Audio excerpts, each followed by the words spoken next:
बिहार में जातीय राजनीति है तो घर दही तो सब दही। तो इसीलिए स्वर्गीय रामविलास पासवान जी की जहां तक बात है ना, वो राष्ट्रीय नेता थे, बड़े नेता थे, उनका सब पार्टियों में अच्छा मधुर संबंध थे। लेकिन चिराग पासवान को भारतीय जनता पार्टी घास नहीं दे रही है, अपने मन वो समर्थन दे देते हैं और चले जाते हैं। जेड सुरक्षा भी तो मिली उनको। अरे साहब, जेड सुरक्षा मिली जिसलिए मिली, जितने काम के लिए मिला उतना बीजेपी काम ले लिया उनसे, मजदूरी ले लिया। और अब आगे की बात है कि केंद्र में मंत्री बने कि नहीं बनेंगे। कितने खरमास चले गए चिराग भाई, वहीं का वहीं, समझे। वो दुबई घूम रहे हैं, लंदन घूम रहे हैं, यहाँ महागठबंधन खेला कर दिया। मोदी साहब बौखला गए और वो देश के सम्मानीय प्रधानमंत्री नरेंद्र दामोदर मोदी साहब कह रहे हैं क्या, भ्रष्टाचारियों को जेल भेजेंगे। अरे भैया, 2 करोड़ रोजगार का क्या हुआ मोदी साहब। फिर नमस्कार, आप देख रहे हैं मगही न्यूज। मैं हूं सुधेंद्र रमन। हमारे साथ आज युवा बिहार सेना के राष्ट्रीय अध्यक्ष इंजीनियर राजकुमार पासवान है। पासवान के बिहार में नेता तो चिराग पासवान और पशुपति पारस भी हैं, लेकिन एक और पासवान का उदय हुआ है राजकुमार पासवान के रूप में। बहुत ही कह सकते हैं हमलावर हैं अपने ही खास जाति के लोगों पर, चिराग पासवान पर हो चाहे पशुपति पारस पर हो। आइए हम इनसे जानते हैं कि आखिर इतना हमलावर होने का कारण क्या है। जी देखिए, ये विचारधारा की लड़ाई है, ये व्यक्तिगत लड़ाई नहीं है। और चिराग पासवान एंड परिवार पार्टी को, यानी यूं कहें कि स्वर्गीय रामविलास पासवान जी को बिहार के पासवानों ने 50 साल दिया, उसमें कोई काम नहीं हुआ पासवान हित में। लेकिन आपको बता दूं कि जिस तरह से जदयू में ललन सिंह है और भी पार्टियों में अनंत सिंह है, मुन्ना शुक्ला है, राजन तिवारी है, सूरज भान सिंह है, तो वो भी तो भूमिहार समाज के नेता लोग हैं। तो उसी तरह से अगर चिराग पासवान है तो इंजीनियर राजकुमार पासवान में क्या कमी है भैया। और समाज को आगे ले जाने की अगर सोच है, 100 साल आगे ले जाने की सोच है, तो राजकुमार पासवान बेस्ट है। ये 10 साल से ये लोग सदन में है, उनके पिताजी 50 साल से रहे, 9 बार लोकसभा में मंत्री रहे, केंद्रीय मंत्री रहे, और अभी चाचा केंद्रीय मंत्री है। 10 साल से चिराग पासवान सांसद है, लेकिन समाज को दिए क्या, ये बड़ा सवाल है। लेकिन पासवान समाज तो ये कह रहा है ना कि रामविलास पासवान ने बहुत काम किया है, अपने हाजीपुर क्षेत्र में बहुत काम किया है, और आप कहते हैं कि जो है रामविलास पासवान, उनके भाई पशुपति पारस और चिराग पासवान ने कोई काम ही नहीं किया। देखिए, 90 के दशक से पहले रामविलास पासवान जी का समाज के प्रति दर्द था, संवेदनाएं थी और वो सोचते थे कुछ। लेकिन 90 के बाद, 89 के बाद वो अपने परिवार के लिए, 2 भाई के लिए, ये दामाद के लिए जीना शुरू कर दिया। फिर आपको बता दें कि 2000 के बाद, यानी यूं कहें कि 2014 से देखें कि बेटा और भतीजा और पुत्र परिवार मोह में वो जीने लगे। नहीं, ये तो हर एक पार्टी में है। राजद में भी लालू प्रसाद यादव है, उनके पुत्र तेजस्वी यादव है। ने क्या दिया, वो हमारे लिए आदरणीय सम्मानीय पिता तुल्य रहे, लेकिन क्या दिया क्या बता दूं। 89 में जब वो केंद्रीय मंत्री बने, योजना मंत्री, तो उस समय ओबीसी की लड़ाई लड़े, समाज की लड़ाई नहीं लड़े।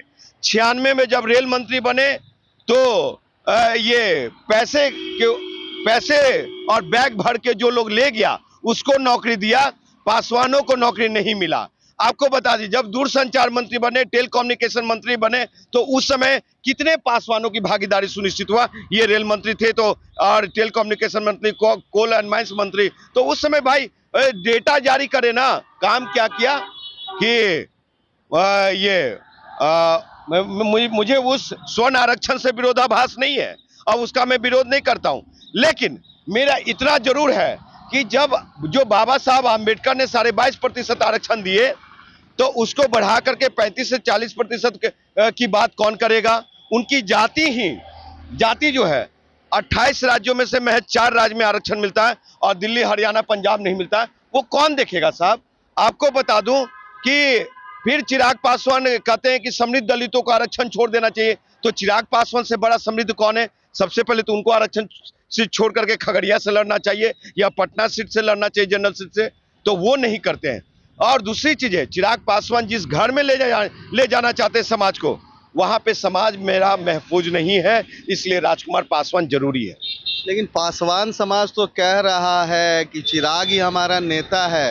रामविलास पासवान के बाद चिराग को उन्होंने नेता मान लिया है, फिर राजकुमार पासवान कहाँ? बिहार का समाज नहीं कर रहा है, बिहार का समाज नहीं कर रहा है। कौन कर रहा है? ये चिराग पासवान, रामविलास पासवान पार्टी जो है ना, उनके आईटी सेल कह रहा है और उनके समर्थक लोग कह रहे हैं। ये बिहार का आम पासवान नहीं कर रहा।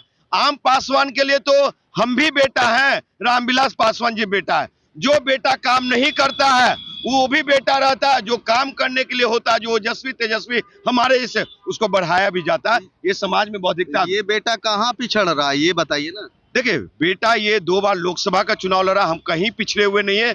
हाजीपुर की जनता ने मुझे तीसरा स्थान दिया, इस बार पहला स्थान देगा। चाचा भतीजे की राजनीति नहीं चाहिए। ये सब हाजीपुर के हैं, ये तो खगड़िया के हैं। पशुपति कुमार पारस, स्वर्गीय रामविलास पासवान जी, और चिराग पासवान दिल्ली और पंजाब के हैं। इनको तो खगड़िया, दधियाल और ननियाल जाना चाहिए, पंजाब। बिहार में कोई जगह नहीं है। मतलब राजकुमार पासवान भी पासवान की ही राजनीति करेंगे, सभी दलों की, सभी धर्मों की, सभी जातियों की राजनीति नहीं करेंगे। देखिए, हम वहां से निकले थे, मैं दिल्ली विश्वविद्यालय से निकला हूं, मैं नौकरी करके अन्ना मूवमेंट में पार्टिसिपेट किया।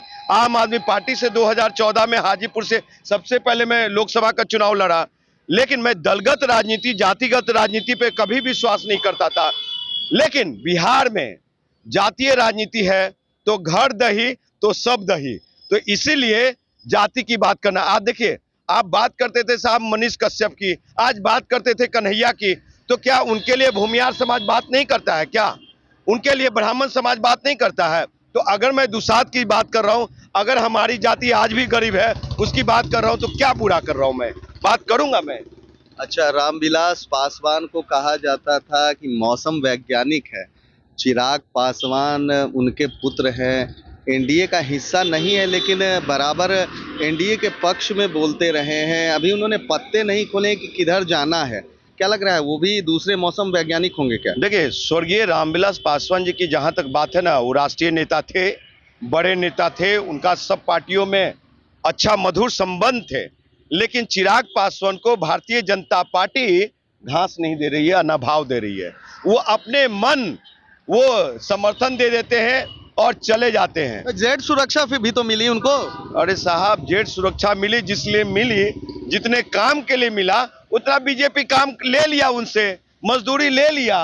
और अब आगे की बात है कि केंद्र में मंत्री बने कि नहीं बनेंगे। कितने खरमास चले गए चिराग भाई, वहीं का वहीं, समझे। वो दुबई घूम रहे हैं, लंदन घूम रहे हैं, यहाँ महागठबंधन खेला कर दिया, समझे। और कभी नहीं हो सकता साहब। आप कह रहे हैं कि महागठबंधन ने खेला कर दिया। आज महाराष्ट्र में अजित पवार जो एनसीपी प्रमुख के भतीजे हैं, उन्होंने जैसे शिवसेना को खत्म करके जो शिंदे हैं वो गए मुख्यमंत्री बने, आज उसी तरह से अजित पवार उप मुख्यमंत्री पद की शपथ ली है। तो कह सकते हैं विपक्षी एकता को तो बहुत बड़ा झटका लगा है यहाँ पर। देखिए, विपक्षी एकता बिल्कुल इंटैक्ट है। किसी को एक को आने से और जाने से ये विपक्षी एकता पे कोई फर्क नहीं पड़ने वाला है। फर्क कहाँ पड़ रहा है, खेला कहाँ हो रहा है? मोदी साहब बौखला गए हैं और वो देश के सम्मानीय प्रधानमंत्री नरेंद्र दामोदर मोदी साहब कह रहे हैं क्या, भ्रष्टाचारियों को जेल भेजेंगे। अरे भैया, 2 करोड़ रोजगार का क्या हुआ मोदी साहब? फिर कहते हैं कि जो काले धन बचाए हुए उन लोग को जेल भेजेंगे। अरे साहब, 15-15 लाख रुपये क्या हुआ? सबके खाते में नहीं गए साहब। काम तो किया, आर्टिकल 370 अयोध्या मसला जो था, राम मंदिर था, वो सबको तो पूरा कर रहे हैं। आर्टिकल सुने, 379 से गरीबों को क्या है मतलब है, बेरोजगारों का क्या मतलब है, जिनके पास पॉकेट में पैसा नहीं हो क्या जम्मू कश्मीर जाएंगे जमीन खरीदने? या मोदी जी फ्री में इंजीनियर राजकुमार पासवान जैसे गरीब नेता को, चाहे मैं बिहार के गरीब बेटाओं को देंगे जमीन वहां पे? लोगों को तो फायदा हुआ है, आम नागरिक जो साहब कश्मीरी पंडित जो वहां छोड़ के भाग गए हैं, अभी भी उनको बसाया नहीं गया। ये कौन से बात कर रहे हैं संघ भाजपा के लोग? ये भारतीय जनता पार्टी, इनको अच्छा लगता है अंबानी अडानी, जिनको झोला खाली झोला लेके आए थे ना, झोला भर करके अंबानी अडानी को दे रहे हैं। और क्या बोलते हैं, इनको अच्छा लगता है विजय माल्या, किंगफिशर का मालिक, इनको अच्छा लगता है उद्योगपति लोग जो कि लाखों लाखों रुपए का मंच सजाता है। समझे, और ईवीएम का खेला होता है देश में। तो ये मोदी साहब कहीं नहीं है साहब, इस बार जनता समझ चुकी है साहब।